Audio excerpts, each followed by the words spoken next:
Punjabi radio USA ਸੁਣ ਰਹੇ ਸਾਰੇ ਹੀ ਮਾਣਯੋਗ ਅਤੇ ਸਤਿਕਾਰਤ ਸਰੋਤਿਆਂ ਨੂੰ ਪੰਜਾਬੀ ਰੇਡੀਓ USA ਦੀ ਟੀਮ ਅਤੇ ਮੇਰੇ ਰਾਜਕਨਵੀਰ ਸਿੰਘ ਵੱਲੋਂ ਆਪ ਜੀ ਨੂੰ ਬਹੁਤ ਪਿਆਰ ਸਤਿਕਾਰ ਸਹਿਤ ਦੋਨੋਂ ਹੱਥ ਜੋੜ ਕੇ ਨਿੱਘੀ ਜਿਹੀ ਸਤਿ ਸ੍ਰੀ ਅਕਾਲ। ਸਭ ਨੂੰ ਜੀ ਆਇਆਂ ਨੂੰ ਆਖਦੇ ਹਾਂ।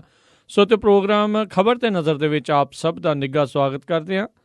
ਖਬਰ ਤੇ ਨਜ਼ਰ ਪ੍ਰੋਗਰਾਮ ਅੱਜ 13 ਦਸੰਬਰ ਦਿਨ ਮੰਗਲਵਾਰ ਤੇ ਸਾਡੇ ਨਾਲ ਜੁੜ ਚੁੱਕੇ ਨੇ ਇਸ ਟਾਈਮ ਚੰਡੀਗੜ੍ਹ ਸਟੂਡੀਓਜ਼ ਤੋਂ ਸੁਸ਼ੀਲ ਦਸਾਂਝ ਜੀ। ਸੁਸ਼ੀਲ ਜੀ ਨਿੱਘੀ ਜੀ ਆਇਆਂ ਨੂੰ ਪਿਆਰ ਭਰੀ ਸਤਿ ਸ੍ਰੀ ਅਕਾਲ।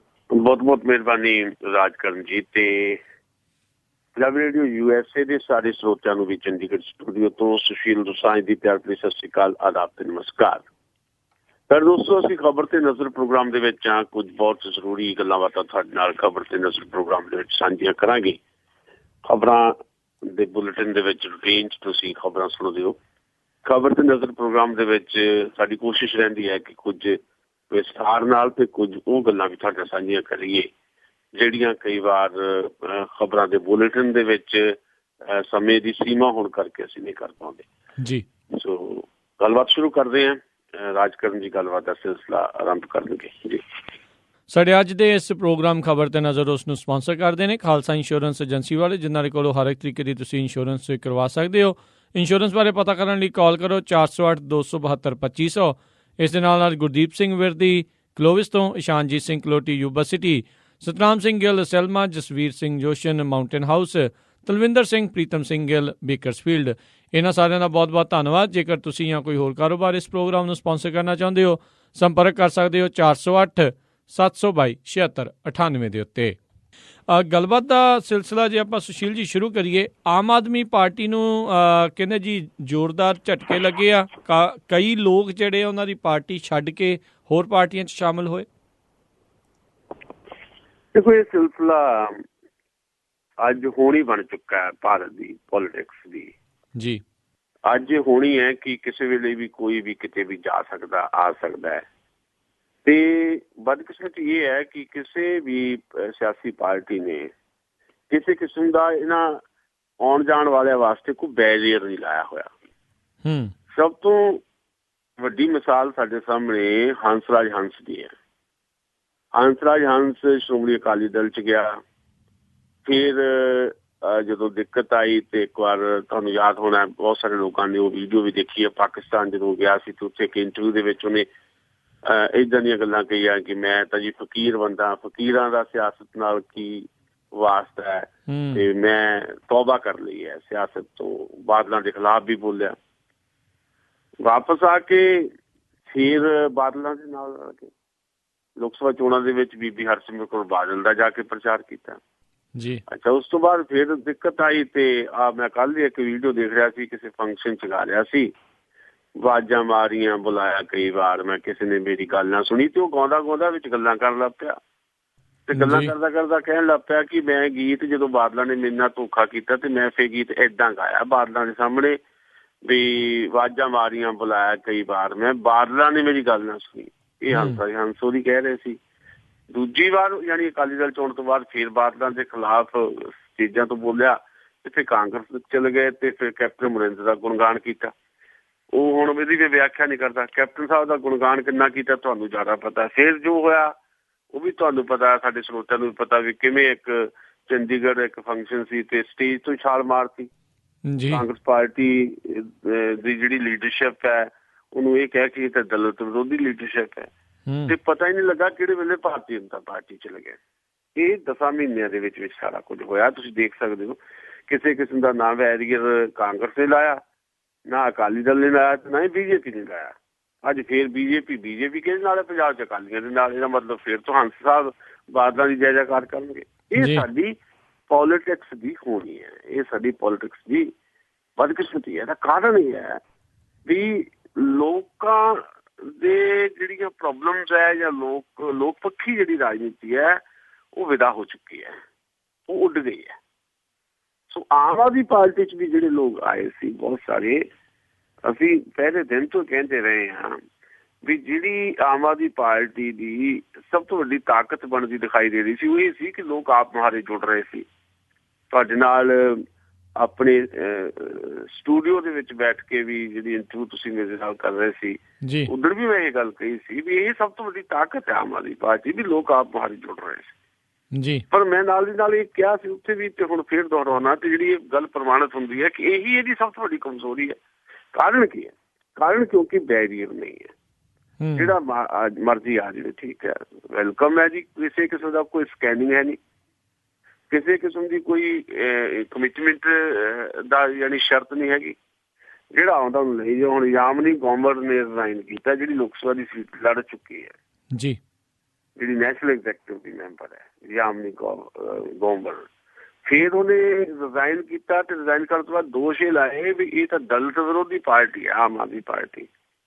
ਹਾਲੇ 4 ਦਿਨ ਪਹਿਲਾਂ ਅਰਵਿੰਦ ਕੇਜਰੀਵਾਲ ਰੌਲਾ ਪਾਉਂਦੇ ਗਏ ਪੰਜਾਬ ਦੇ ਵਿੱਚ, ਅੱਜ ਵੀ ਕਹਿ ਰਹੇ ਆ ਵੀ ਜਿੱਦਣ ਅਸੀਂ ਪੰਜਾਬ ਸਰਕਾਰ ਬਣਾਈ, ਪੰਜਾਬ ਦਾ ਡਿਪਟੀ ਸੀਐਮ ਜਿਹੜਾ ਦਲਿਤ ਹੋਊਗਾ ਜੀ। ਤੇ ਹਾਲੇ ਤਾਂ ਸਰਕਾਰ ਬਣੀ ਨਹੀਂ, ਤੇ ਨਾ ਹੀ ਹਾਲੇ ਕੋਈ ਚੋਣਾਂ ਹੋਈਆਂ, ਤੇ ਪਹਿਲੇ ਹੀ ਯਾਮਨੀ ਗੌਮਰ ਨੂੰ ਲੱਗਾ ਕਿ ਇਹ ਤਾਂ ਦਲਿਤ ਵਿਰੋਧੀ ਹੈ। ਅੱਛਾ, ਉਹ ਦਲਿਤ ਵਿਰੋਧੀ ਕਿਉਂ ਆ? ਕਿਉਂਕਿ ਟਿਕਟ ਨਹੀਂ ਮਿਲੀ। ਕਾਂਗਰਸ ਦਲਿਤ ਵਿਰੋਧੀ ਕਿਉਂ ਆ? ਹੰਸਰਾਜ ਹੰਸ ਵਾਸਤੇ, ਕਿਉਂਕਿ ਟਿਕਟ ਨਹੀਂ ਮਿਲੀ। ਬਾਦਲ ਕਿਉਂ ਮਾਰੇ ਆ ਹੰਸਰਾਜ ਹੰਸ ਵਾਸਤੇ? ਕਿਉਂਕਿ ਬਾਦਲਾਂ ਨੇ ਜੋ ਚਾਹੁੰਦੇ ਸੀ ਹੰਸਰਾਜ ਉਹਨੂੰ ਦਿੱਤਾ ਨਹੀਂ। ਹੁਣ ਬਾਦਲ ਵੀ ਮਾਰੇ ਸੀ, ਕਾਂਗਰਸ ਵੀ ਮਾਰੀ ਸੀ, ਦਲਿਤ ਵਿਰੋਧੀ ਹੋ ਗਏ ਦੋਨੋਂ ਇਹ। ਅਚਾਨਕ ਹੀ ਦਲਿਤਾਂ ਦੇ ਹੱਕ 'ਚ ਬੀਜੇਪੀ ਦਿਖਾਈ ਦੇਣ ਲੱਗ ਪਈ ਹੰਸਰਾਜ ਹੰਸ ਨੂੰ। ਏਦਾਂ ਹੀ ਯਾਮਨੀ ਗੌਮਰ ਜਦੋਂ ਚੋਣ ਲੜ ਰਹੀ ਸੀ ਲੋਕ ਸਭਾ ਦੀ, ਉਦੋਂ ਦਲਿਤਾਂ ਦੀ ਸਭ ਤੋਂ ਵੱਡੀ ਹਮਾਇਤੀ ਪਾਰਟੀ ਆਮ ਆਦਮੀ ਪਾਰਟੀ ਨੂੰ ਦੱਸਦੀ ਸੀ। ਹੁਣ ਜਦੋਂ ਉਹਨੂੰ ਟਿਕਟ ਨਹੀਂ ਮਿਲੀ ਵਿਧਾਨ ਸਭਾ ਦੀ, ਗੁਰਪ੍ਰੀਤ ਘੁੱਗੀ ਨੇ ਕਿਹਾ ਵੀ ਹੈ ਕਿ ਉਹਨੂੰ ਟਿਕਟ ਨਹੀਂ ਦਿੱਤੀ, ਇਸ ਕਰਕੇ ਗਈ ਆ। ਜਦ ਟਿਕਟ ਨਹੀਂ ਦਿੱਤੀ, ਯਾਮਨੀ ਗੌਮਰ ਕਹਿੰਦੀ ਹੈ ਲੋ ਜੀ ਇਹ ਤਾਂ ਦਲਿਤ ਵਿਰੋਧੀ ਪਾਰਟੀ ਹੈ।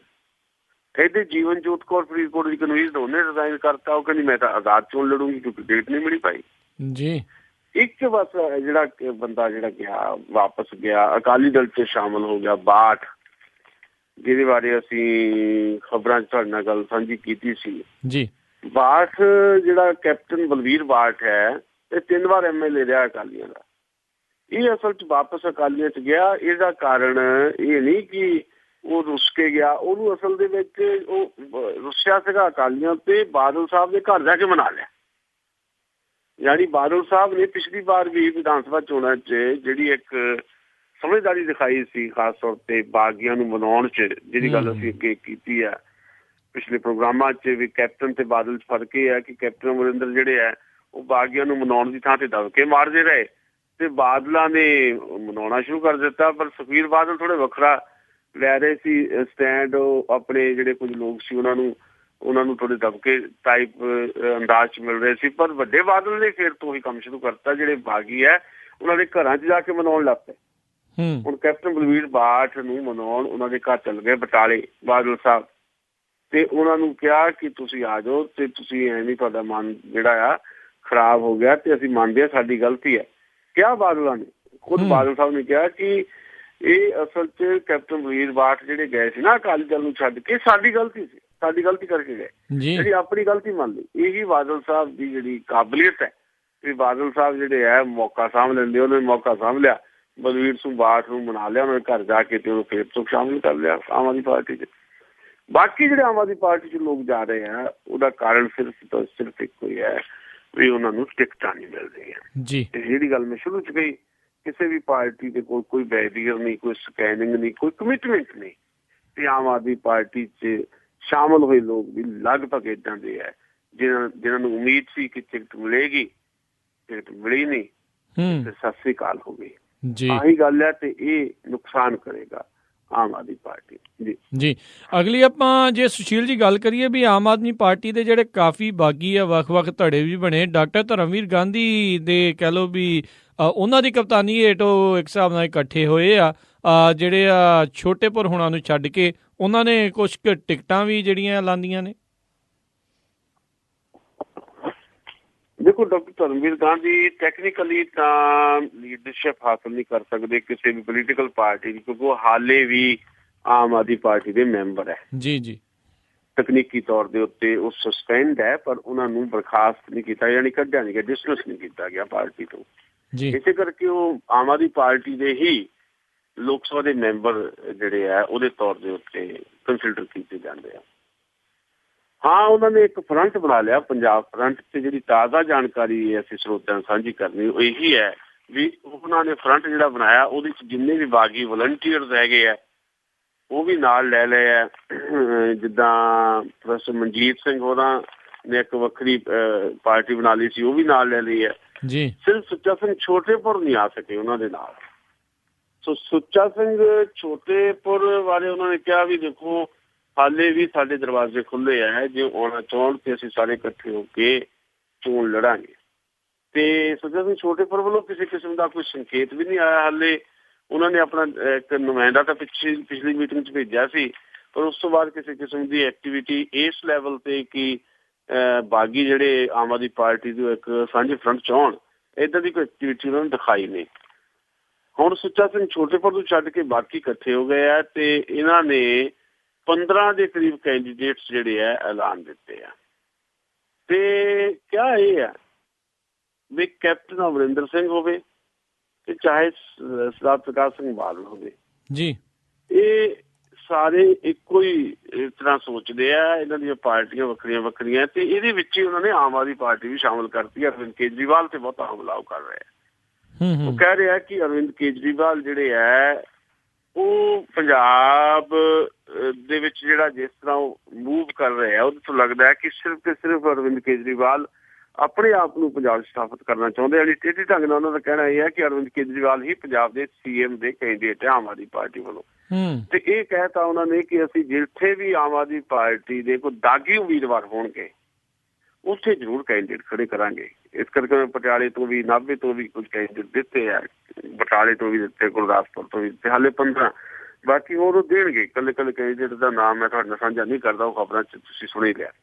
ਸੋ ਮੇਰੇ ਕਹਿਣ ਦਾ ਮਤਲਬ ਇਹ ਹੈ ਕਿ ਡਾਕਟਰ ਧਰਮਵੀਰ ਗਾਂਧੀ ਹੋਰੀ ਜਾਂ ਬਾਗੀ ਜਿਹੜੇ ਆ ਆਮ ਆਦਮੀ ਪਾਰਟੀ ਦੇ, ਉਹਨਾਂ ਦਾ ਨਿਸ਼ਾਨਾ ਇੱਕੋ ਹੀ ਹੈ ਕਿ ਆਮ ਆਦਮੀ ਪਾਰਟੀ ਨੂੰ ਹਰਾਉਣਾ ਹੈ ਬਸ। ਜੀ ਜੀ, ਯਾਨੀ ਸਿੱਧੇ ਤੌਰ ਦੇ ਉੱਤੇ ਉਹ ਰਵਾਇਤੀ ਜਿਹੜੀਆਂ ਪਾਰਟੀਆਂ ਸ਼੍ਰੋਮਣੀ ਅਕਾਲੀ ਦਲ, BJP, ਗੱਠਜੋੜ ਤੇ ਕਾਂਗਰਸ, ਉਹਨਾਂ ਦੀ ਸਿੱਧੇ ਤੌਰ ਤੇ ਮਦਦ ਕਰਨ ਵਾਲੀ ਗੱਲ ਹੈ। ਇਹਦਾ ਨੁਕਸਾਨ ਤਾਂ ਹੋਏਗਾ। ਦੇਖੋ ਮੈਂ ਇਹ ਕਹਿਣਾ ਵੀ ਜੇ ਕੋਈ 500 ਵੋਟ ਵੀ ਲੈ ਜਾਵੇ ਇਹਨਾਂ ਦਾ ਕੈਂਡੀਡੇਟ ਤੇ ਜਿਹੜੀ ਸੀਟ ਤੇ 500 ਵੋਟ ਲੈ ਕੇ ਜਾਵੇ, ਉਸ ਸੀਟ ਤੋਂ ਜੇ ਆਮ ਆਦਮੀ ਪਾਰਟੀ ਦਾ ਕੈਂਡੀਡੇਟ 500 ਵੋਟ ਤੇ ਜਾਂ 250 ਵੋਟ ਤੇ ਹਾਰ ਜਾਵੇ ਤਾਂ ਫਿਰ ਦੀ ਜ਼ਿੰਮੇਵਾਰੀ ਤਾਂ ਇਹਨਾਂ ਤੇ ਹੈ ਭਾਈ, ਇਹਨਾਂ ਨੇ ਹਰਾਇਆ ਫਿਰ ਜੀ। ਸੋ ਕਿਉਂਕਿ ਬਹੁਤ ਮਾਰਜਨ ਘੱਟ ਰਹਿਣਾ ਹੈ ਐਤਕੀ ਸੀਟਾਂ ਦੇ ਉੱਤੇ ਨਾ ਜੀ, ਮਾਰਜਨ ਬਹੁਤ ਘੱਟ ਰਹੇਗਾ। ਕੋਈ ਬਹੁਤ ਵੱਡੀ ਲੀਡ ਨਾਲ ਜਿਹੜੀਆਂ ਬਹੁਤੀਆਂ ਚੋਣਾਂ ਨਹੀਂ ਜਿੱਤਣੀਆਂ ਲੋਕਾਂ ਨੇ। ਕੁਝ ਜਿਹੜੇ ਬਹੁਤ ਪਾਵਰਫੁਲ ਕੈਂਡੀਡੇਟ ਆ ਉਹ ਜ਼ਿਆਦਾ ਲੀਡ ਲੈਣਗੇ, ਪਰ ਜਿਹੜੇ ਰੂਟੀਨ ਦੇ ਕੈਂਡੀਡੇਟ ਹੈ ਕਾਂਗਰਸ, ਅਕਾਲੀ, BJP, ਗੱਠਜੋੜ ਦੇ ਤੇ ਕਾਂਗਰਸ ਦੇ ਤੇ ਨਾਲ ਤੇ ਆਮ ਆਦਮੀ ਪਾਰਟੀ ਦੇ, ਇਹਨਾਂ ਦੀ 3 ਧਿਰੀ ਲੜਾਈ ਦੇ ਵਿੱਚ ਬੜੀ ਟਫ ਲੜਾਈ ਹੋਣੀ, ਨੈਕ ਟੂ ਨੈਕ ਲੜਾਈ ਹੋਣੀ ਹੈ ਤੇ ਮਾਰਜਨ ਉਹੀ 500 ਤੋਂ 2000 2500 ਤੱਕ ਰਹਿਣ ਵਾਲਾ ਹੈ। ਬਹੁਤ ਸਾਰੀਆਂ ਸੀਟਾਂ ਤੇ, ਮੈਂ ਸਾਰੀਆਂ ਤੇ ਨਹੀਂ ਕਹਿੰਦਾ, ਬਹੁਤ ਸਾਰੀਆਂ ਸੀਟਾਂ ਤੇ ਉੱਥੇ ਫਿਰ ਏਦਾਂ ਜੇ ਬਾਗੀ ਖੜੇ ਹੋਏ ਤੇ ਫਿਰ ਉੱਥੇ 200-250 ਤੋਂ ਲੈ ਕੇ 1500 ਤੱਕ ਵੋਟ ਕੋਈ ਲੈ ਵੀ ਜਾਵੇ, ਜਮਾਨਤਾਂ ਤਾਂ ਜ਼ਬਤ ਹੋਣੀ ਹੈ, ਪਰ 200 ਵੋਟ ਤੋਂ ਲੈ ਕੇ 500 ਵੋਟ ਜਾਂ 400-1000 ਵੋਟ ਲੈ ਜਾਵੇ, ਉਹਦਾ ਸਿੱਧਾ ਨੁਕਸਾਨ ਆਮ ਆਦਮੀ ਪਾਰਟੀ ਨੂੰ ਹੋਏਗਾ। ਸੋ ਆਮ ਆਦਮੀ ਪਾਰਟੀ ਦੇ ਕੈਂਡੀਡੇਟਸ ਨੂੰ, ਆਮ ਆਦਮੀ ਪਾਰਟੀ ਦੀ ਲੀਡਰਸ਼ਿਪ ਨੂੰ ਹੋਰ ਜ਼ਿਆਦਾ ਮਿਹਨਤ ਕਰਨ ਦੀ ਜ਼ਰੂਰਤ ਪਏਗੀ ਜੀ। ਜੀ ਜੀ ਜੀ, ਆਪਾਂ ਅਗਲੀ ਜਿਹੜੀ ਗੱਲ ਕਰੀਏ ਜਗਮੀਤ ਬਰਾੜ ਹੋਣਾ ਦੇ ਬਾਰੇ ਵੀ, ਉਹਨਾਂ ਨੇ ਜਿਹੜੀ ਤ੍ਰਿਣਮੂਲ ਕਾਂਗਰਸ ਦੇ ਵੱਲੋਂ ਜਿਹੜੇ ਇਸ ਟਾਈਮ ਇੱਥੇ ਆ, ਉਹ ਇਹ ਆਖੀ ਜਾਂਦੇ ਨੇ ਵੀ ਅਖੀਰਲੇ ਮੌਕੇ ਤੱਕ ਦੇਖਾਂਗੇ ਵੀ ਆਮ ਆਦਮੀ ਪਾਰਟੀ ਦੇ ਨਾਲ ਜਾਣਾ ਆ ਕਿ ਨਹੀਂ ਜਾਣਾ। ਪਰ ਉਹਨਾਂ ਦੇ ਇੱਕ ਨੈਸ਼ਨਲ ਲੈਵਲ ਦੇ ਜਿਹੜੇ ਪਹੁੰਚੇ ਹੋਏ ਲੀਡਰ ਨੇ, ਉਹਨਾਂ ਨੇ ਆਖਿਆ ਵੀ ਅਜੇ ਕੋਈ ਫਾਈਨਲ ਸਮਝੌਤਾ ਜਿਹੜਾ ਹੈ ਉਹ ਨਹੀਂ ਹੋਵੇਗਾ। ਇੱਥੋਂ ਤੱਕ ਉਹਨਾਂ ਨੇ ਆਖਿਆ ਵੀ ਕਾਂਗਰਸ ਦੇ ਨਾਲ ਵੀ ਤਾਲਮੇਲ ਹੋ ਸਕਦਾ ਹੈ। ਜਗਮੀਤ ਬਰਾੜ ਦੀ ਅਸੀਂ ਉਦਾਂ ਕਦਰ ਕਰਦੇ ਹਾਂ, ਐਜ਼ ਏ ਕਹਿ ਲਓ ਵੀ ਮੈਨ, ਬਹੁਤ ਵਧੀਆ ਬੰਦੇ ਨੇ, ਬਹੁਤ ਓਨੈਸਟ ਨੇ, ਕਿਸੇ ਕਿਸਮ ਦਾ ਕੋਈ ਕਰਪਸ਼ਨ ਦਾ ਉਹਨਾਂ ਤੇ ਇਲਜ਼ਾਮ ਨਹੀਂ ਹੈ ਜੀ। ਪਰ ਮੈਂ ਸਮਝਦਾ ਕਿ ਉਹਨਾਂ ਨੇ ਆਪਣੀ ਪੋਲੀਟੀਕਲ ਲਾਈਫ ਦੇ ਵਿੱਚ ਜਿਹੜੀ ਟਾਈਮਿੰਗ ਉਹਨਾਂ ਦੀ ਰਹੀ ਹੈ ਤੇ ਚੋਣ ਜਿਹੜੀ ਉਹਨਾਂ ਦੀ ਰਹੀ ਹੈ ਕਿਸੇ ਚੀਜ਼ ਨੂੰ ਚੁਣਨਾ, ਉਹ ਬਹੁਤ ਰੌਂਗ ਰਹੀ ਹੈ, ਉਹ ਗਲਤ ਰਹੀ ਹੈ ਜੀ। ਇੱਕ ਬਹੁਤ ਵੱਡੇ ਲੀਡਰ ਰਹੇ ਨੇ ਕਾਂਗਰਸ ਪਾਰਟੀ ਦੇ, ਨੈਸ਼ਨਲ ਐਗਜ਼ੀਕਟਿਵ ਦੇ ਮੈਂਬਰ ਰਹੇ ਨੇ। ਈਵਨ ਉਹਨਾਂ ਨੂੰ ਕਿਸੇ ਵੇਲੇ ਕਾਂਗਰਸ ਪਾਰਟੀ ਵੱਲੋਂ CM ਦੇ ਕੈਂਡੀਡੇਟ ਦੇ ਤੌਰ ਤੇ ਵੀ ਪੇਸ਼ ਕਰਨ ਦੀਆਂ ਤਿਆਰੀਆਂ ਚੱਲਦੀਆਂ ਰਹੀਆਂ, ਪਰ ਆਪਣੇ ਸਿਆਸੀ ਜੀਵਨ 'ਚ ਉਹਨਾਂ ਨੇ ਬਹੁਤ ਗਲਤੀਆਂ ਕੀਤੀਆਂ। ਮੈਂ ਇਹ ਨਹੀਂ ਕਹਿੰਦਾ ਕਿ ਉਹਨਾਂ ਨੂੰ ਕਾਂਗਰਸ 'ਚ ਹੀ ਰਹਿਣਾ ਚਾਹੀਦਾ ਸੀ, ਕਿਉਂਕਿ ਮੈਂ ਤਾਂ ਵਿਚਾਰਧਾਰਕ ਤੌਰ ਤੇ ਜਿਹੜੀਆਂ ਇਹ ਰਵਾਇਤੀ ਪਾਰਟੀਆਂ ਆਈਡੀਓਲੋਜੀਕਲੀ ਮੈਂ ਸਮਝਦਾ ਕਿ ਇਹ ਇਸ ਵੇਲੇ ਦਾ ਜਿਹੜੀ ਅਕਾਲ ਦਾ ਦੌਰ ਚੱਲ ਰਿਹਾ ਹੈ, ਵਿਚਾਰਕ ਅਕਾਲ ਆਈਡੀਓਲੋਜੀਕਲੀ ਅਕਾਲ ਹੈ ਇਸ ਵੇਲੇ। ਸਾਡੀਆਂ ਸਿਆਸੀ ਪਾਰਟੀਆਂ ਦੀ ਜ਼ਮੀਨ ਹੈ ਨਹੀਂ ਵਿਚਾਰਧਾਰਕ ਤੌਰ ਦੇ ਉੱਤੇ। ਇਸ ਕਰਕੇ ਚਾਹੇ Congress, BJP, even Aam Aadmi party ਬਾਰੇ ਵੀ ਮੇਰੀ ਇਹ ਰਾਏ ਹੈ। ਤੇ ਇਸ ਕਰਕੇ ਉਹ ਕਾਂਗਰਸ ਜਾਣ, ਜਿੱਥੇ ਮਰਜ਼ੀ ਜਾਣ, ਮੇਰਾ ਇਹਨਾਂ ਕੋਈ ਲੈਣਾ ਦੇਣਾ ਨਹੀਂ। ਪਰ ਮੈਂ ਇੱਕ ਜਦੋਂ ਆਪਾਂ ਟਿੱਪਣੀ ਕਰ ਰਹੇ ਹਾਂ ਤੇ ਮੈਂ ਸਮਝਦਾ ਕਿ ਜਗਮੀਤ ਬਰਾੜ ਨੇ ਪ੍ਰੋਫੈਸ਼ਨਲੀ ਇੱਕ ਪੇਸ਼ੇਵਰ ਰਾਜਨੀਤਿਕ ਲੀਡਰ ਦੇ ਤੌਰ ਦੇ ਉੱਤੇ ਜਿਹੜੀਆਂ ਗਲਤੀਆਂ ਕੀਤੀਆਂ ਉਹ ਇਹੀ ਕੀਤੀਆਂ ਕਿ ਉਹ ਬਾਰ-ਬਾਰ ਕਾਂਗਰਸ ਪਾਰਟੀ ਨੂੰ ਛੱਡ ਕੇ ਜਾਂਦੇ ਰਹੇ, ਫਿਰ ਵਾਪਸ ਆਉਂਦੇ ਰਹੇ। ਉਹਨਾਂ ਨੇ ਤਿਵਾੜੀ ਕਾਂਗਰਸ ਪੰਜਾਬ 'ਚ ਉਹਨਾਂ ਨੇ ਬਣਾਈ। ਪੰਜਾਬ 'ਚ ਕੋਈ ਤਿਵਾੜੀ ਕਾਂਗਰਸ ਦਾ ਨਾਂ ਲੈਣ ਨੂੰ ਤਿਆਰ ਨਹੀਂ ਸੀ ਉਦੋਂ। ਨਰਿੰਦਰ ਤਿਵਾੜੀ ਜਦੋਂ ਆਲ ਇੰਡੀਆ ਕਾਂਗਰਸ ਤੋਂ ਵੱਖ ਹੋ ਕੇ ਉਹਨਾਂ ਨੇ ਆਪਣੀ ਪਾਰਟੀ ਬਣਾਈ। ਜਦੋਂ ਜਗਮੀਤ ਬਰਾੜ ਸੀ ਪੰਜਾਬ 'ਚ, ਇਹਨਾਂ ਨੇ ਝੰਡਾ ਚੱਕ ਲਿਆ ਤਿਵਾੜੀ ਕਾਂਗਰਸ ਦਾ। ਹੋਇਆ ਕੀ? ਕੱਖ ਵੀ ਨਹੀਂ। ਤਿਵਾੜੀ ਕਾਂਗਰਸ ਦਾ ਪੰਜਾਬ 'ਚ ਕੀ ਹੈ? ਕੁਛ ਵੀ ਨਹੀਂ। ਤਿਵਾੜੀ ਕਾਂਗਰਸ ਦਾ ਉੱਤੇ ਵੀ ਭੋਗ ਪੈ ਗਿਆ ਤੇ ਪੰਜਾਬ 'ਚ ਵੀ ਭੋਗ ਪੈ ਗਿਆ। ਫਿਰ ਵਾਪਸ ਕਾਂਗਰਸ 'ਚ ਆ ਗਏ। ਫਿਰ ਬਾਰ-ਬਾਰ ਲੜ ਕੇ ਕੈਪਟਨ ਦੇ ਨਾਲ, ਕਦੀ ਕਾਂਗਰਸ ਤੋਂ ਬਾਹਰ, ਫਿਰ ਅੰਦਰ, ਫਿਰ ਬਾਹਰ, ਫਿਰ ਅੰਦਰ। ਇਸ ਤਰ੍ਹਾਂ ਦਾ ਯਾਨੀ ਰਾਜਨੀਤਿਕ ਬਦਮਾਸ਼ ਭੋਗਦੇ ਰਹੇ ਨੇ ਜਗਮੀਤ ਬਰਾੜ। ਹੁਣ ਉਹਨਾਂ ਨੇ ਆਮ ਆਦਮੀ ਪਾਰਟੀ ਜਾਣ ਦੀ ਕੋਸ਼ਿਸ਼ ਕੀਤੀ। ਆਮ ਆਦਮੀ ਪਾਰਟੀ ਵਾਲਿਆਂ ਨੇ ਸਿੱਧੇ ਦਰਵਾਜ਼ੇ ਨਾਲ ਖੋਲ੍ਹੇ ਨਹੀਂ ਤੇ ਆਮ ਆਦਮੀ ਪਾਰਟੀ ਦੇ ਸਟੇਜਾਂ ਤੇ ਉਹ ਜਾਣ ਲੱਗ ਪਏ, ਕਹਿਣ ਲੱਗ ਪਏ ਕਿ ਆਮ ਆਦਮੀ ਪਾਰਟੀ ਜਿਹੜੀ ਬੜੀ ਚੰਗੀ ਹੈ ਤੇ ਮੈਂ ਤਾਂ ਜੀ ਚਾਹੁੰਦਾ ਵੀ ਵੋਟਾਂ ਪੰਜਾਬ 'ਚ ਨਾ ਵੰਡੀਆਂ ਜਾਣ, ਇਸ ਕਰਕੇ ਆਮ ਆਦਮੀ ਪਾਰਟੀ ਦੇ ਨਾਲ ਆ।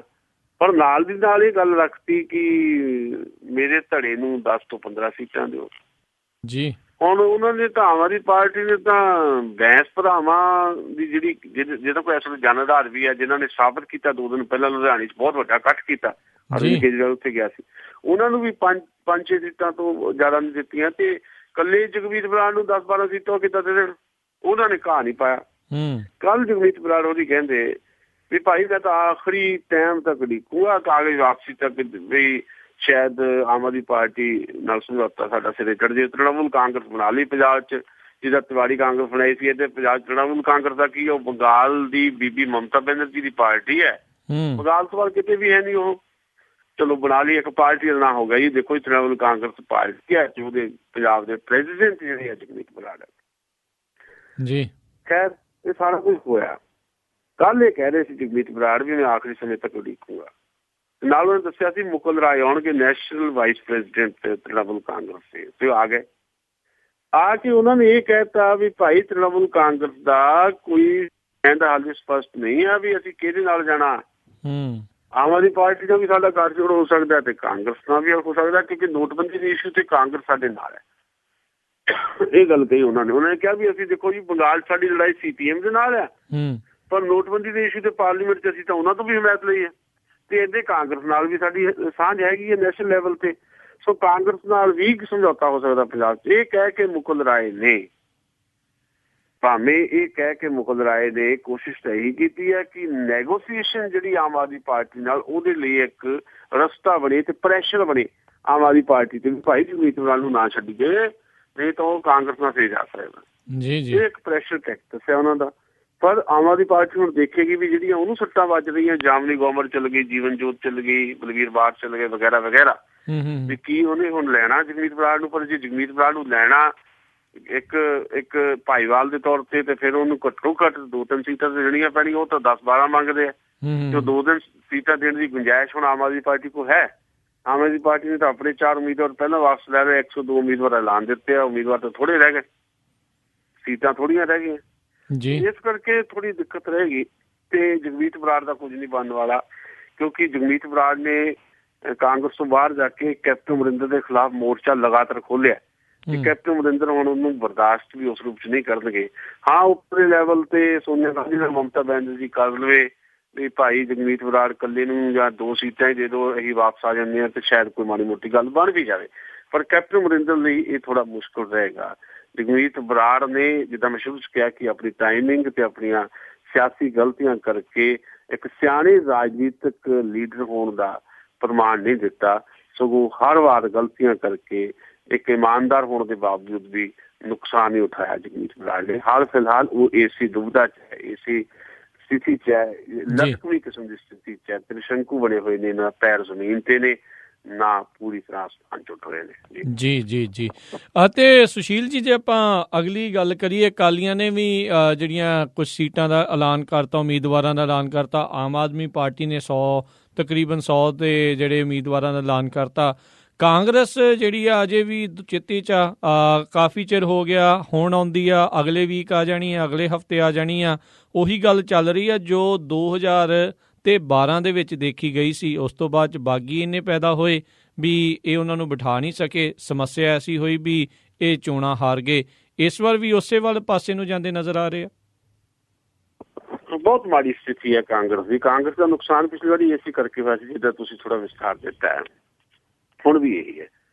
ਦੇਖੋ, ਸਾਡੇ ਕੋਲ ਖਬਰਾਂ ਇਹ ਸੀ ਵੀ 95 ਦੇ ਕਰੀਬ ਕੈਂਡੀਡੇਟ ਜਿਹੜੇ ਆ ਉਹ ਫਾਈਨਲ ਕਰ ਲਏ ਗਏ ਆ, ਪਰ ਉਹ ਦੱਸੇ ਨਹੀਂ ਜਾ ਰਹੇ ਹਾਲੇ। ਇਹ ਲਾ ਲਓ ਹਿਸਾਬ ਤੁਸੀਂ ਵੀ 20+ ਮਤਲਬ 25 ਕੈਂਡੀਡੇਟ, 25-27 ਕੈਂਡੀਡੇਟ ਹਾਲੇ ਰਹਿੰਦੇ ਉਹਨਾਂ ਦੇ। ਉਹਦੇ ਵਿੱਚੋਂ 12-13 ਕੈਂਡੀਡੇਟ ਇੱਦਾਂ ਦੇ ਆ ਜਿਹੜੇ ਕੈਪਟਨ ਅਮਰਿੰਦਰ ਚਾਹੁੰਦੇ ਕਿ ਇਹ ਕੈਂਡੀਡੇਟ ਹੋਣ, ਤੇ ਉਹਦੇ ਤੇ ਸਹਿਮਤੀ ਨਹੀਂ ਬਣ ਰਹੀ। ਅੱਛਾ, ਕੁਝ ਸੀਟਾਂ ਇੱਦਾਂ ਦੀਆਂ ਜਿੱਥੇ ਸਮਝ ਨਹੀਂ ਆ ਰਹੀ ਵੀ ਕਿਹਦੇ ਟਿਕਟ ਦਿੱਤੀ ਜਾਏ। ਇੰਦਰਵੀਰ ਸਿੰਘ ਬੁਲਾਰੀਆ ਅਕਾਲੀਆਂ ਚੋਂ ਆਇਆ, ਸਰਵਣ ਸਿੰਘ ਫਲੌਰ ਅਕਾਲੀਆਂ ਚੋਂ ਆਏ ਹੈ। ਉਹਨਾਂ ਦੀਆਂ ਸੀਟਾਂ ਦੀ ਐਡਜਸਟਮੈਂਟ ਨਹੀਂ ਹੋ ਰਹੀ। ਨਵਜੋਤ ਕੌਰ ਸਿੱਧੂ ਦੀ ਹੋ ਗਈ ਵੀ ਜਿੱਥੋਂ ਜਿੱਤੀ ਹੋਈ ਉੱਥੋਂ ਲੜੇਗੀ। ਪ੍ਰਗਟ ਨੂੰ ਕਹਿ ਦਿੱਤਾ ਵੀ ਠੀਕ ਹੈ, ਤੁਸੀਂ ਛਾਉਣੀ ਤੋਂ ਲੜਨਾ ਛਾਉਣੀ ਤੋਂ ਲੜ ਲਓ, ਪਰ ਨਾਲ ਇੱਕ ਸੁਝਾਅ ਵੀ ਦੇ ਦਿੱਤਾ ਵੀ ਤੁਸੀਂ ਜੇ ਨਕੋਦਰ ਤੋਂ ਲੜੋ ਤਾਂ ਤੁਹਾਡੇ ਲਈ ਫਾਇਦਾ ਹੈ। ਪਰ ਨਕੋਦਰ ਵੀ ਜਗਵੀਰ ਬਰਾੜ ਦਾ ਮਸਲਾ ਫਸਿਆ ਹੋਇਆ। ਸੋ ਕੁਝ ਸੀਟਾਂ ਦੇ ਉੱਤੇ ਸਥਿਤੀ ਸਪਸ਼ਟ ਨਹੀਂ ਹੈ, ਜਿਹਦੇ ਕਰਕੇ ਇਸ ਵੇਲੇ ਵੀ ਸਕਰੀਨਿੰਗ ਕਮੇਟੀ ਜਿਹੜੀ ਹੈ ਉਹਦੀ ਮੀਟਿੰਗ ਚੱਲ ਰਹੀ ਹੈ ਬੀਬੀ ਅੰਬਿਕਾ ਸੋਨੀ ਦੇ ਘਰ, ਜਿੱਥੇ ਕੈਪਟਨ ਅਮਰਿੰਦਰ ਵੀ ਪਹੁੰਚੇ ਹੋਏ ਆ। ਅਲਟੀਮੇਟਲੀ ਕਾਂਗਰਸ ਜਿਹੜੀ ਨੁਕਸਾਨ ਉਠਾਏਗੀ। ਮੈਂ ਹੁਣ ਪੰਜਾਬ ਟੂਰ ਤੇ ਗਿਆ ਸੀ ਪਿਛਲੇ ਦਿਨਾਂ ਦੇ ਵਿੱਚ ਗੁਰਦਾਸਪੁਰ ਦੇ ਵਿੱਚ, ਜਦੋਂ ਮੈਂ ਇੱਕ ਕੇਂਦਰੀ ਪੰਜਾਬੀ ਲੋਕ ਸਭਾ ਦਾ ਸਮਾਗਮ ਅਸੀਂ ਰੱਖਿਆ ਸੀ, ਉਹਦੇ ਤੇ ਮੈਂ ਪੰਜਾਬ ਟੂਰ ਸੀ, ਇੱਕ ਕਿਸਮ ਦਾ ਅੱਧਾ ਪੰਜਾਬ ਗਾਹ ਨਹੀਂ ਰਿਹਾ ਜਦੋਂ ਅਸੀਂ ਗੁਰਦਾਸਪੁਰ ਜਾਂ ਅੰਮ੍ਰਿਤਸਰ ਵੱਲ ਜਾਈਦਾ। ਤੇ ਮੈਂ ਦੇਖ ਰਿਹਾ ਸੀ ਵੀ ਸਾਰੇ ਪੰਜਾਬ ਦੇ ਵਿੱਚ ਖਾਸ ਤੌਰ ਤੇ ਆਮ ਆਦਮੀ ਪਾਰਟੀ ਦੇ ਹਰ ਹਲਕੇ 'ਚ ਕੈਂਡੀਡੇਟਸ ਜਿਹੜੇ ਆ ਉਹਨਾਂ ਦੇ ਪੋਸਟਰ ਲੱਗੇ ਹੋਏ ਆ ਕਲੋਨੀਆਂ ਦੇ ਵਿੱਚ, ਕਿਉਂਕਿ ਉਹਨਾਂ ਦੇ ਕੈਂਡੀਡੇਟ ਲਗਭਗ ਤੈਅ ਹੋ ਗਏ ਨੇ। ਤੇ ਉਹ ਖਾਸ ਤੌਰ ਤੇ ਆਮ ਆਦਮੀ ਪਾਰਟੀ ਵਾਲੇ ਤਾਂ ਇੱਕ ਕੈਂਡੀਡੇਟ ਆਪੋ ਆਪਣੇ ਹਲਕੇ 'ਚ ਪੂਰੀ ਦਾ ਪੂਰਾ ਗੇੜਾ ਲਾ ਚੁੱਕਾ ਹੈ। ਹੁਣ ਜਿਹੜੇ ਪਹਿਲੇ ਸਾਰੇ ਪਿੰਡਾਂ 'ਚ ਘੁੰਮ ਗਏ, ਉਹ ਜਦੋਂ ਕਾਂਗਰਸ ਦੇ ਉਮੀਦਵਾਰ ਲੈਣੇ ਜਾਣੇ ਉਦੋਂ ਤੱਕ ਦੂਜਾ ਗੇੜਾ ਵੀ ਨਹੀਂ ਮੁਕੰਮਲ ਕਰ ਲੈਣਾ, ਫਿਰ ਤੀਜਾ ਵੀ ਲੱਗ ਜਾਣਾ ਉਹਨਾਂ ਦਾ। ਤੇ ਕਾਂਗਰਸੀ ਵਾਲੇ ਪਿੰਡਾਂ 'ਚ ਜਾਣ ਜੋਗੇ ਨਹੀਂ ਹੈਗੇ। ਪਿਛਲੀ ਵਾਰੀ ਵੀ ਏਦਾਂ ਨੁਕਸਾਨ ਹੋਇਆ ਤੇ ਐਤਕੀ ਵੀ ਨੁਕਸਾਨ ਦੀ ਸੰਭਾਵਨਾ ਬਣੀ ਹੋਈ ਹੈ। ਕੈਪਟਨ ਅਮਰਿੰਦਰ ਦੀ ਦਿੱਕਤ ਤੇ ਬਣੀ ਹੋਈ ਹੈ ਕਿ ਉਹਨਾਂ ਦੇ ਆਪ ਦੇ ਕੈਂਡੀਡੇਟ ਜਿਹੜੇ ਚਾਹੁੰਦੇ ਆ ਉਹਨਾਂ ਨੂੰ ਹਾਲੇ ਪੂਰੀ ਮਨਜ਼ੂਰੀ ਨਹੀਂ ਮਿਲ ਰਹੀ। ਉਹਨਾਂ ਦੀ ਚੱਲ ਨਹੀਂ ਰਹੀ ਪੂਰੀ ਕੈਂਡੀਡੇਟ ਦੇ ਮਾਮਲਿਆਂ ਦੇ ਵਿੱਚ। ਇਹਦੇ ਵਿੱਚ ਵੀ ਉਹ CM ਦੇ ਕੈਂਡੀਡੇਟ ਬਣਨ ਵਾਸਤੇ ਵੀ ਤਰਲੂ ਮੱਛੀ ਹੋ ਰਹੇ ਨੇ। ਸੋ ਕਾਂਗਰਸ ਦੀਆਂ ਪ੍ਰੋਬਲਮਸ ਹੈ। ਜਦੋਂ ਉਮੀਦਵਾਰ ਐਲਾਨੇ ਜਾਣਗੇ 2-4 ਦਿਨਾਂ 'ਚ ਹੋਰ ਪ੍ਰੋਬਲਮਸ ਵੀ ਸਾਡੇ ਸਾਹਮਣੇ ਆਉਣਗੀਆਂ। ਜਦੋਂ ਫਿਰ ਕੈਂਡੀਡੇਟਸ ਐਲਾਨ ਦਿੱਤੇ ਗਏ ਤੇ ਫਿਰ ਬਾਗੀਆਂ ਦੀ ਝੜੀ ਉੱਧਰ ਵੀ ਲੱਗਣੀ ਹੈ। ਸੋ ਜਿੱਦਾਂ ਸ਼ੁਰੂ 'ਚ ਆਪਾਂ ਗੱਲ ਕੀਤੀ ਹੈ, ਆਮ ਆਦਮੀ ਪਾਰਟੀ, ਕਾਂਗਰਸ, BJP, ਅਕਾਲੀ, ਇਹ ਸਾਰੇ ਲਗਭਗ ਇਸ ਮਾਮਲੇ 'ਚ ਇੱਕੋ ਜਿਹੀ ਤਕਲੀਫ ਭੋਗ ਰਹੇ ਆ ਵੀ ਉਮੀਦਵਾਰ ਜਿਹੜੇ ਆ ਜਦੋਂ ਆ ਜਾਂਦੇ ਸਾਹਮਣੇ ਤਾਂ ਫਿਰ ਬਾਗੀ ਸਾਹਮਣੇ ਦਿਖਾਈ ਦੇਣ ਲੱਗ ਪੈਂਦੇ ਆ। ਇਹ ਸਾਰੇ ਤੋਂ ਇਸ ਐਂਗਲ ਤੋਂ ਜ਼ਿਆਦਾ ਸੰਕਟ 'ਚ ਹੈ ਉਹਨਾਂ ਨੇ ਹਾਲੇ ਆਪਣੇ ਉਮੀਦਵਾਰ ਐਲਾਨੇ ਵੀ ਨਹੀਂ ਹੈ। ਜੀ ਜੀ। ਅਤੇ ਆਪਾਂ ਜੇ ਅਗਲੀ ਸੁਸ਼ੀਲ ਜੀ ਗੱਲ ਕਰੀਏ, ਸੁਖਬੀਰ ਦੀ ਜਿਹੜੀ ਹੈ ਜਿੱਦ ਵਾਲੀ ਜਲਬਸ ਆ ਉਹ ਚੱਲੀ। ਪਾਣੀ ਘੱਟ ਸੀ, ਪਿੱਛੋਂ ਪਾਣੀ ਛੱਡਿਆ ਗਿਆ। 10 ਕਰੋੜ 12 ਕਰੋੜ ਦੀ ਲਾਗਤ ਦੇ ਨਾਲ ਬਣੀ। ਉਸ ਤੋਂ ਬਾਅਦ ਇਸ਼ਤਿਹਾਰਿਆਂ ਤੇ ਕਈ ਕਰੋੜ ਜਿਹੜੇ ਉਹ ਖਰਚ ਹੋਏ। ਉਸ ਦੇ ਨਾਲ ਜਦੋਂ ਪਾਣੀ ਛੱਡਿਆ ਗਿਆ, ਜਿਹੜੇ ਬੇਕਸੂਰ ਲੋਕ ਸੀ ਉਹਨਾਂ ਦੇ 500 ਏਕੜ ਜਿਹੜੀ ਜ਼ਮੀਨ ਆ ਉਹਦੇ ਵਿੱਚ ਪਾਣੀ ਭਰ ਗਿਆ। ਜਿਹੜੀ ਫਸਲ ਆ ਉਹ ਖਰਾਬ ਹੋ ਗਈ। ਤੇ ਹੁਣ ਇਹ ਕਿਹਾ ਜਾ ਰਿਹਾ ਵੀ ਬਸ ਟ੍ਰਾਇਲ ਹੋ ਗਿਆ, ਹੁਣ ਜਦੋਂ ਪਹਾੜਾਂ ਤੋਂ ਬਰਫ਼ ਖਰੂਗੀ, ਪਾਣੀ ਆਊਗਾ, ਫਿਰ ਦੁਬਾਰਾ ਇਹ ਜਲ ਪਰੀ ਚੱਲੂਗੀ। ਉਨੀ ਦੇਰ ਤੱਕ ਤਾਂ ਇੱਦਾਂ ਹੀ ਆ। ਦੇਖੋ ਇਹ ਜਿਹੜੀ ਸ਼ੇਖੀ ਹੈ ਨਾ, ਅਸਲ ਦੇ ਵਿੱਚ ਸੁਖਬੀਰ ਬਾਦਲ ਉਹਦੀ ਸ਼ੇਖੀ ਬਹੁਤ ਮਾਰਦੇ ਆ। ਉਧਰ ਵੀ ਕਿਹਾ, ਦੇਖੋ ਜੀ ਮੈਂ ਵਾਅਦੇ ਦਾ ਕਿੰਨਾ ਪੱਕਾ ਵਾਅਦਾ ਕੀਤਾ ਸੀ ਨਾ, ਪਾਣੀ ਵਾਲੀ ਬੱਸ ਚਲਾਈ, ਸਾਰਿਆਂ ਦੇ ਮੂੰਹ ਬੰਦ ਕਰਤੇ, ਕਾਂਗਰਸ ਦੇ, ਆਮ ਆਦਮੀ ਪਾਰਟੀ ਦੇ ਮੂੰਹ ਬੰਦ ਕਰਤੇ ਭਾਈ। ਰਾਤ ਨਹੀਂ ਬੱਸ ਆਪ ਬੱਸ ਦਾ ਗੇੜਾ ਦਿੱਤਾ। 11 ਤਰੀਕ ਨੂੰ ਟਰਾਇਲ ਕੀਤਾ ਤੇ 11 ਨੂੰ ਦੇਖਿਆ ਵੀ ਟਰਾਇਲ ਕਰਦਿਆਂ ਪਾਣੀ ਘੱਟ ਹੈ। ਫਿਰ ਜੀ ਗੇਟ ਖੋਲ ਦਿੱਤੇ ਭਾਖੜੇ ਦੇ, ਤੇ ਪਾਣੀ ਹੋ ਗਿਆ ਓਵਰਫਲੋ ਤੇ 500 ਏਕੜ ਆਲੇ ਦੁਆਲੇ ਦੇ 7-8 ਪਿੰਡਾਂ ਦੀ ਜਿਹੜੀ ਫਸਲ ਹੈ, ਕਣਕ ਖਾਸ ਤੌਰ ਦੇ ਉੱਤੇ, ਫਿਰ ਉਹ ਬੀਜੀ ਸੀ, ਪਾਣੀ ਲੱਗ ਚੁੱਕਾ ਸੀ, ਹੋਰ ਪਾਣੀ ਓਵਰਫਲੋ ਹੋ ਗਿਆ, ਤੇ ਜਿਹੜੀਆਂ ਪੱਕੀਆਂ ਫਸਲਾਂ ਸੀ, ਸਬਜ਼ੀਆਂ ਖਾਸ ਤੌਰ ਦੇ ਉੱਤੇ ਮਿਰਚ, ਟਮਾਟਰ ਵਗੈਰਾ ਵਗੈਰਾ, ਉਹ ਸਭ ਤਬਾਹ ਹੋ ਗਏ ਜੀ। ਤੇ ਦੂਜੇ ਦਿਨ ਪਾਣੀ ਦੇ ਗੇਟ ਬੰਦ ਕਰਨੇ ਪਏ, ਗੇਟ ਬੰਦ ਕਰਕੇ ਪਾਣੀ ਫੇਰ ਘੱਟ ਗਿਆ, ਬੱਸ ਚੱਲਣੀ ਨਹੀਂ ਉੱਥੇ। ਹੁਣ ਬੱਸ ਏਦਾਂ ਹੀ ਆ, ਬਸ 12 ਕਰੋੜ ਖਰਚੇ ਏਦਾਂ ਖੜੀ ਰਹੂਗੀ। ਲੋਕਾਂ ਨੂੰ ਦਿਖਾਤੀ ਇੱਕ ਵਾਰੀ ਚਲਾ ਕੇ, ਤੇ ਬੱਲੇ ਬੱਲੇ ਕੱਟਣ ਦੀ ਕੋਸ਼ਿਸ਼ ਕੀਤੀ ਹੈ, ਤੇ ਬੱਲੇ ਬੱਲੇ ਹੋਣੀ ਨਹੀਂ। ਕਿਉਂਕਿ ਇਹ ਵੀ ਤਾਂ ਗੱਲ ਆ ਗਈ ਨਾ, ਲੋਕਾਂ ਜਿਹੜੇ ਲੋਕ ਉੱਥੇ ਆਲੇ ਦੁਆਲੇ, ਉਹਨਾਂ ਦੀਆਂ ਫਸਲਾਂ ਜਿਹੜੀਆਂ ਡੁੱਬੀਆਂ ਵੱਖਰੀਆਂ, ਤੇ ਸਾਰੀ ਮੀਡੀਆ 'ਚ ਵੀ ਗੱਲ ਆ ਗਈ ਹੈ ਵੀ ਇਹ ਬਾਦਲ ਸਾਹਿਬ, ਸੁਖਬੀਰ ਬਾਦਲ ਦਾ ਜਿਹੜਾ ਡਰੀਮ ਪ੍ਰੋਜੈਕਟ ਸੀ, ਉਹ ਸਿਰਫ ਤੇ ਸਿਰਫ ਲੋਕਾਂ ਨੂੰ ਸਿਰਫ ਦਿਖਾਉਣ ਲਈ ਸੀ, ਤੇ ਚੋਣਾਂ ਦੇ ਵਿੱਚ ਹੁਣ ਇਹ ਇਸ਼ੂ ਬਣੇਗਾ। ਇਹ ਬੱਸ ਜਿਹੜੀ ਹੈ, ਸਾਰੀਆਂ ਪਾਰਟੀਆਂ ਬੱਸ ਦੇ ਇਸ਼ੂ ਨੂੰ ਚੱਕਣਗੀਆਂ ਵੀ ਆਹ ਦੇਖ ਲਓ ਜੀ, ਸੁਖਬੀਰ ਸਿੰਘ ਬਾਦਲ ਦਾ ਜਿਹੜਾ ਸੁਪਨਾ ਲੈਂਦਾ ਉਹ, ਜਾਂ ਕੀ ਕਰਦੇ ਨੇ। ਦੂਜੇ ਦਿਨ ਹੀ ਵਾਟਰ ਬੱਸ ਰੋਕ ਦਿੱਤੀ ਗਈ ਹੈ, ਤੇ ਨਾਲ ਦੀ ਨਾਲ ਇਹ ਹੈ ਕਿ ਚੋਣਾਂ ਦੇ ਵਿੱਚ ਇਸ ਮੁੱਦੇ ਨੂੰ ਕੈਸ਼ ਕਰਨ ਦੀ ਕੋਸ਼ਿਸ਼ ਸੁਖਬੀਰ ਬਾਦਲ ਏਦਾਂ ਕਰਨਗੇ, ਦੇਖੋ ਮੈਂ ਬੱਸ ਚਲਾਤੀ, ਤੇ ਲੋਕ ਪੁੱਛਣਗੇ ਜਾਂ ਵਿਰੋਧੀ ਕਹਿਣਗੇ ਵੀ ਬੱਸ ਤਾਂ ਇੱਕੋ ਦਿਨ ਚੱਲੀ ਆ। ਤੇ ਫਿਰ ਦੂਜੀ ਗੱਲ, ਮੈਂ ਕੱਲ ਸੋਚਦਾ ਸੀ ਵੀ ਉਹਦਾ ਕਿਰਾਇਆ ਬਾਈ ਦੇ ਵਿੱਚ ਚੱਲ ਵੀ ਪਵੇ। ਪਹਿਲੀ ਗੱਲ ਤਾਂ ਹਰੀਕੇ ਪੱਤਣ ਤੋਂ ਬਿਨਾਂ ਉਹ ਕਹਿੰਦੇ ਸਾਰੇ ਪੰਜਾਬ ਬੱਸਾਂ ਚਲਾਉਣੀਆਂ, ਪਾਣੀ ਤਾਂ ਹੈ ਹੀ ਨਹੀਂ, ਪਾਣੀ ਤਾਂ ਨਹਿਰਾਂ 'ਚ ਹੈ ਨਹੀਂ। ਮੇਰੇ ਪਿੰਡ ਨੂੰ ਨਹਿਰ ਜਾਂਦੀ ਸੀ, ਇੱਥੋਂ ਨਿਕਲਦੀ ਆ ਬਲਾਚੌਰ ਤੋਂ, ਜਿਹੜੀ ਵੱਡੀ ਨਹਿਰ ਆਉਂਦੀ ਹੈ ਭਾਖੜੇ ਵਾਲੀ, ਉੱਥੋਂ ਬਲਾਚੌਰ ਤੋਂ ਜਿਹੜੀ ਫੇਰ ਇੱਕ ਛੋਟੀ ਨਹਿਰ ਨਿਕਲਦੀ ਸੀ ਸਾਡੇ ਇੱਧਰ ਪਿੰਡਾਂ ਨੂੰ ਜਾਂਦੀ ਹੋਈ, ਫਗਵਾੜੇ ਜਾ ਕੇ ਨਿਕਲਦੀ ਸੀ। ਉਹ ਮੈਂ ਜਦੋਂ ਹੁਣ ਪਿਛਲੇ ਦਿਨਾਂ 'ਚ ਗਿਆ, ਉਹ ਪੂਰ ਦਿੱਤੀ ਨਹਿਰ, ਪੂਰ ਕੇ ਉੱਤੇ ਸੜਕ ਬਣਾਤੀ। ਇੱਥੋਂ ਤੁਸੀਂ ਜਾਓ ਸਾਡੇ ਚੰਡੀਗੜ੍ਹ ਤੋਂ, ਜੇ ਸਰਹੰਦ ਵੱਲ ਦੀ ਜਾਓ ਪਟਿਆਲੇ ਨੂੰ, ਤਾਂ ਫਿਰ ਸਰਹੰਦ ਤੋਂ ਪਹਿਲਾਂ ਹੀ 5 ਕਿਲੋਮੀਟਰ ਪਹਿਲਾਂ ਖੱਬੇ ਹੱਥ ਇੱਕ ਨਹਿਰੇ ਇੱਕ ਸੜਕ ਸੀ, ਨਹਿਰ ਸੀਗੀ ਛੋਟੀ ਨਹਿਰ, ਉਹ ਨਹਿਰ ਵੀ ਪੂਰ ਕੇ ਉੱਥੇ ਵੀ ਸੜਕ ਬਣਾਤੀ। ਪੰਜਾਬ ਦੀਆਂ ਪਾਣੀ ਖਤਮ ਹੋ ਰਿਹਾ, ਨਹਿਰਾਂ ਪੂਰੀਆਂ ਜਾ ਰਹੀਆਂ, ਉੱਥੇ ਸੜਕਾਂ ਬਣ ਰਹੀਆਂ, ਤੇ ਬੱਸਾਂ ਕਿੱਥੇ ਚਲਾਉਣੀਆਂ? ਇੱਕ ਹਰੀਕੇ ਦੀ ਬੱਸ ਚਲਾ ਕੇ ਤੁਸੀਂ ਆਪਣਾ ਡਰੀਮ ਪ੍ਰੋਜੈਕਟ ਕਰ ਲਓਗੇ। 4.5 ਮੀਟਰ ਘੱਟੋ ਘੱਟ ਪਾਣੀ ਚਾਹੀਦਾ ਲੈਵਲ, ਤੇ ਪਾਣੀ ਤਾਂ ਹੈ ਹੀ ਨਹੀਂ। ਬੱਸਾਂ 2-4 ਹੋਰ ਏਦਾਂ ਦੀਆਂ ਬਣਾ ਕੇ 12-12 ਕਰੋੜ ਦੀਆਂ ਖੜੀਆਂ ਕਰ ਲਓ। ਜਿਹੜੀ ਲੋਕ ਕਰ ਰਹੇ ਆ ਟਿਚਰਾਂ ਬਈ ਰੋਡਵੇਜ਼ ਤੇ PRTC ਤਾਂ ਤਬਾਹ ਕਰਤੀ ਬਾਦਲਾਂ ਨੇ ਆਪਣੀਆਂ ਬੱਸਾਂ ਚਲਾ ਕੇ, ਹੁਣ ਪਾਣੀ ਵਾਲੀਆਂ ਬੱਸਾਂ ਚਲਾਉਣ ਦੀਆਂ ਗੱਲਾਂ ਕਰਨ ਲੱਗ ਪਏ। ਜਿਹੜੀ ਰੋਡਵੇਜ਼ ਸਰਕਾਰੀ ਬੱਸ ਸੀ ਜਾਂ PRTC ਜਿਹੜੀ ਸੀਗੀ, ਉਹ ਤਾਂ ਪੈਪਸੂ ਵਾਲੀ, ਉਹ ਤਾਂ ਤਬਾਹ ਹੋ ਗਈ, ਉਹ ਤਾਂ ਘਾਟੇ 'ਚ ਚਲ ਗਈਆਂ, ਤੇ ਆਪਣੀਆਂ ਮਰਸਡੀਜ਼ ਚਲਾਤੀਆਂ, ਤੇ ਜਿਹੜੇ ਬੰਦੇ ਮਾਰਦੀਆਂ ਫਿਰਦੀਆਂ। ਤੇ ਹੁਣ ਤੁਸੀਂ ਜੀ ਪਾਣੀ ਵਾਲੀਆਂ ਬੱਸਾਂ ਚਲਾਉਣ ਦੇ ਤਮਾਸ਼ੇ ਕਰ ਰਹੇ ਹੋ। 12 ਕਰੋੜ ਖਰਚ ਕੇ ਉਹ ਖੜੀ ਰਹੂਗੀ, ਉੱਥੇ ਜੰਗਾਲ ਲੱਗ ਜਾਣਾ। ਜਿੱਦਾਂ ਸਾਡੇ ਜਿਹੜੇ ਪੁਰਾਣੇ ਥਾਂ ਹੈਗੇ ਆ, ਜਿੱਦਾਂ ਕਿਤੇ ਕਿਤੇ ਝੀਲਾਂ ਦੇ ਵਿੱਚ ਸਾਡੀਆਂ ਕਿਸ਼ਤੀਆਂ ਚੱਲਦੀਆਂ ਰਹੀਆਂ, ਤੇ ਉਹ ਕਿਸ਼ਤੀਆਂ ਖੜੀਆਂ ਉੱਥੇ ਜਰਜਰ ਹੋ ਜਾਂਦੀਆਂ, ਤੇ ਖਤਮ ਹੋ ਜਾਂਦੀਆਂ। ਇਹਦੇ ਬੱਸਾਂ ਏਦਾਂ ਕੰਗਾਲ ਹੋ ਜਾਂਦੀਆਂ। ਸਿਰਫ ਲੋਕਾਂ ਨੂੰ ਮੂਰਖ ਬਣਾਇਆ ਗਿਆ, ਤੇ ਲੋਕਾਂ ਦਾ ਪੈਸਾ ਤਬਾਹ ਕੀਤਾ ਗਿਆ, ਤੇ ਲੋਕਾਂ ਦੀ ਤਕਲੀਫ ਹੋਰ ਵਧਾ ਦਿੱਤੀ ਗਈ ਹੈ। ਤੇ ਕਿਰਾਇਆ ਪਤਾ ਕਿੰਨਾ ਰੱਖਿਆ? ਕਹਿੰਦੇ ਜੀ ਤੁਸੀਂ ਹਰੀਕੇ ਪੱਤਣ ਦੇ ਵਿੱਚ ਗੇੜਾ ਦੇਣਾ ਨਾ ਇੱਕ ਉਸ ਬੱਸ 'ਚ ਬਹਿ ਕੇ, ਤਾਂ 800 ਰੁਪਇਆ, ਤੇ ਜੇ ਤੁਸੀਂ ਅੰਮ੍ਰਿਤਸਰ ਤੱਕ ਜਾਣਾ, ਜਦ ਕਿ ਅੰਮ੍ਰਿਤਸਰ ਤੱਕ ਕਦੀ ਜਾਣੀ ਨਹੀਂ ਬੱਸ, ਉਹ ਫਿਰ 1200 ਰੁਪਇਆ ਕਿਰਾਇਆ। ਇਹ ਪੁੱਛਣ ਵਾਲਾ ਹੋਵੇ ਵੀ ਜਿਹੜਾ 50 ਰੁਪਏ 'ਚ ਅੰਮ੍ਰਿਤਸਰ ਜਾਂਦਾ ਹਰੀਕੇ ਪੱਤਣ ਤੋਂ, ਜੇ 4 ਮੈਂਬਰੀ ਟੱਬਰ 200 ਰੁਪਏ 'ਚ ਜਾਂਦਾ, ਤੇ 12 ਚੋਂ 48 1200 'ਚ ਇੱਕ ਬੰਦਾ ਜਾਏਗਾ। ਉਹ ਪਾਣੀ ਵਾਲੀ ਬੱਸ 'ਚ 5000 ਰੁਪਇਆ ਲਾ ਕੇ ਕੌਣ ਜਾਏਗਾ ਵੀ ਉੱਥੇ? 800 ਰੁਪਇਆ ਦੇ ਕੇ ਕੌਣ ਉੱਥੇ ਸੈਰ ਕਰੇਗਾ ਹਰੀਕੇ ਪੱਤਣ ਦੀ? ਪਹਿਲੀ ਗੱਲ ਤਾਂ ਚੱਲਣੀ, ਜੇ ਚੱਲ ਗਈ ਤੇ ਪੈਸੇ ਕਿੱਕੋ ਆ? ਕੰਗਾਲ ਤਾਂ ਸਾਰਾ ਪੰਜਾਬ ਕੀਤਾ ਪਿਆ। ਜੀ ਬਿਲਕੁਲ ਜੀ। ਬਾਅਦ 'ਚ ਕੋਈ ਸਕੀਮ ਚਲਾ ਦੇਣਗੇ ਵੀ ਇੱਥੋਂ ਵਾਲਿਆਂ ਨੂੰ ਇੰਨੇ ਜਿਹੜੀਆਂ ਟਿਕਟਾਂ ਅਸੀਂ ਦੇਵਾਂਗੇ। ਕੋਈ ਭਰੋਸਾ ਨਹੀਂ ਇਹਨਾਂ ਦਾ, ਕੁਛ ਵੀ ਕਰ ਸਕਦੇ ਆ। ਅਗਲੀ ਜਿਹੜੀ ਆਪਾਂ ਗੱਲ ਕਰੀਏ ਵੀ ਚੋਣ ਕਮਿਸ਼ਨ ਨੇ ਜਿਹੜੀ ਲਾਅ ਵਾਲੀ ਮਿਨਿਸਟਰੀ ਆ, ਉਹਨਾਂ ਨੂੰ ਇੱਕ ਸੁਝਾਅ ਭੇਜਿਆ ਵੀ ਇੱਕ ਜਿਹੜਾ ਉਮੀਦਵਾਰ ਆ, ਇੱਕ ਜਿਹੜਾ ਬੰਦਾ ਆ, ਉਹ ਇੱਕ ਹੀ ਸੀਟ ਤੋਂ ਜਿਹੜੀ ਆਪਣੀ ਉਮੀਦਵਾਰੀ ਭਰੇ, ਮਲਟੀਪਲ ਸੀਟਾਂ ਤੋਂ ਨਾ ਭਰੇ। ਦੇਖੋ, ਇਹਦੀ ਅਸੀਂ ਹਮਾਇਤ ਕਰਦੇ ਹਾਂ। ਮੈਂ ਸਮਝਦਾ ਕਿ ਇਹ ਚੰਗੀ ਗੱਲ ਹੈ। ਜੇ ਜਿਸ ਤਰ੍ਹਾਂ ਦੇ ਕਹਿ ਲਓ ਵੀ ਸੁਝਾਅ ਭੇਜੇ ਨੇ ਚੋਣ ਕਮਿਸ਼ਨ ਨੇ, ਇਹ ਸੁਝਾਅ ਮੰਨਣਯੋਗ ਹੈ, ਮੰਨ ਲੈਣੇ ਚਾਹੀਦੇ ਹੈ, ਕਿਉਂਕਿ ਲੋਕਾਂ ਦਾ ਪੈਸਾ ਵੀ ਬਰਬਾਦ ਹੁੰਦਾ ਤੇ ਸਮਾਂ ਵੀ ਬਰਬਾਦ ਹੁੰਦਾ। ਇੱਕ ਉਮੀਦਵਾਰ ਜੀ 2-2 ਸੀਟਾਂ ਤੋਂ ਖੜਾ ਹੋ ਜਾਂਦਾ। ਜਿੱਦਾਂ ਹੁਣ ਪੰਜਾਬ 'ਚ ਰੌਲਾ ਚੱਲ ਰਿਹਾ ਵੀ ਦੇਖੋ ਜੀ ਭਗਵੰਤ ਮਾਨ ਲੜ ਰਹੇ ਨੇ ਸੁਖਬੀਰ ਬਾਦਲ ਦੇ ਖਿਲਾਫ ਜਲਾਲਾਬਾਦ ਤੋਂ, ਤੇ ਸੁਖਬੀਰ ਬਾਦਲ ਧੂਰੀ ਤੋਂ ਹੀ ਲੜਨਗੇ, ਤੇ ਭਗਵੰਤ ਮਾਨ ਵੀ ਉੱਥੋਂ ਲੜਨਗੇ। ਹੁਣ ਲਾਜ਼ਮੀ ਹੈ ਕਿ 2 ਸੀਟਾਂ ਤੋਂ ਤੁਸੀਂ ਲੜੋਗੇ, ਤੇ ਇੱਕ ਬੰਦੇ ਦੀ ਸੀਟ ਤਾਂ ਉਦੋਂ ਮਾਰੀ ਗਈ। ਫਿਰ ਜੇ ਤੁਸੀਂ ਦੋਨਾਂ ਤੋਂ ਜਿੱਤ ਜਾਂਦੇ ਹੋ, ਤੁਹਾਨੂੰ ਇੱਕ ਸੀਟ ਖਾਲੀ ਕਰਨੀ ਪੈਂਦੀ, ਉੱਥੇ ਫੇਰ ਚੋਣ ਹੁੰਦੀ ਹੈ, ਦੋਹਰਾ ਖਰਚਾ। ਠੀਕ ਹੈ ਜੀ। ਸੋ ਇਹ ਜਿਹਦਾ ਸੁਝਾਅ ਆ ਚੋਣ ਕਮਿਸ਼ਨ ਦਾ ਕਾਨੂੰਨ ਮਿਨਿਸਟਰੀ ਨੂੰ ਭੇਜਿਆ ਗਿਆ, ਇਸ ਸੁਝਾਅ ਦੀ ਅਸੀਂ ਤਾਂ ਸਪੋਰਟ ਕਰਾਂਗੇ ਤੇ ਸਮਝਾਂਗੇ ਵੀ ਹੋਰ ਵੀ ਸਗੋਂ ਬਿਹਤਰ ਚੋਣ ਸੁਧਾਰ ਜਿਹੜੇ ਕੁਝ ਮਾਮਲਿਆਂ 'ਚ ਕਰਨ ਦੀ ਜ਼ਰੂਰਤ ਹੈ। ਚੋਣਾਂ ਦੀ ਸਾਡੀ ਪ੍ਰਣਾਲੀ ਨੂੰ ਹੋਰ ਪਾਰਦਰਸ਼ਤਾ ਦੇ ਨਾਲ ਜਿਹੜਾ ਨਿਭਾਇਆ ਜਾਏ ਤੇ ਫਿਰ ਖਾਸ ਤੌਰ ਦੇ ਉੱਤੇ ਚੋਣ ਜ਼ਾਬਤੇ ਤੋਂ ਬਾਅਦ ਜਿਹੜਾ ਪੋਲੀਟੀਕਲ ਪਾਰਟੀਆਂ ਦਾ ਖਰਚਾ ਵਰਤਾ ਜਿਵੇਂ ਉਹ ਕਰਦੀਆਂ ਉਹਦੇ ਤੇ ਵੀ ਰੋਕ ਲਾਉਣ ਵਾਸਤੇ ਚੋਣ ਕਮਿਸ਼ਨ ਦੀ ਵਧੇਰੇ ਤਾਕਤਾਂ ਦਿੱਤੀਆਂ ਜਾਣ, ਕੁਝ ਉਹਨਾਂ ਦੀ ਆਪਣੀ ਫੋਰਸਿਸ ਹੋਵੇ ਜਿਹਦੇ ਕਰਕੇ ਉਹ ਸਾਰਾ ਕੁਝ ਸਿਰੇ ਚੜਾ ਸਕਣ। ਕਿਉਂਕਿ ਪਹਿਲੇ ਕੁਝ ਦਿਨ ਤੱਕ ਚੋਣ ਜ਼ਾਬਤਾ ਸਿਰੇ ਚੜ੍ਹਦਾ ਦਿਖਾਈ ਦਿੰਦਾ ਹੁੰਦਾ ਤੇ ਆਖਰੀ 1-2-3 ਦਿਨਾਂ ਦੇ ਵਿੱਚ ਸਾਰਾ ਕੁਝ ਤਹਿਸ-ਨਹਿਸ ਹੋ ਜਾਂਦਾ। ਪਿਛਲੀ ਚੋਣਾਂ 'ਚ ਏਦਾਂ ਹੋਇਆ ਸੀ।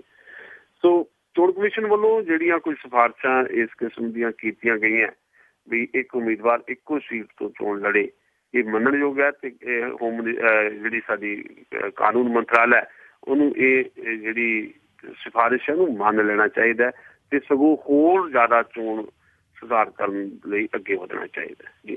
ਜੀ ਜੀ ਜੀ ਬਹੁਤ ਬਹੁਤ ਧੰਨਵਾਦ ਸੁਸ਼ੀਲ ਜੀ ਤੁਹਾਡਾ ਕਰਦੇ ਹਾਂ। ਤੁਸੀਂ ਸਾਡੇ ਨਾਲ ਜੁੜੇ ਇਹਨਾਂ ਖਬਰਾਂ ਬਾਰੇ ਸਾਨੂੰ ਵਿਸਥਾਰ 'ਚ ਜਾਣਕਾਰੀਆਂ ਦਿੱਤੀਆਂ। ਅਗਲੇ ਬੁਲਟਨ ਤੱਕ ਲਈ ਤੁਹਾਡਾ ਬਹੁਤ ਬਹੁਤ ਧੰਨਵਾਦ, ਬਹੁਤ ਮਿਹਰਬਾਨੀ। ਸਤਿ ਸ੍ਰੀ ਅਕਾਲ।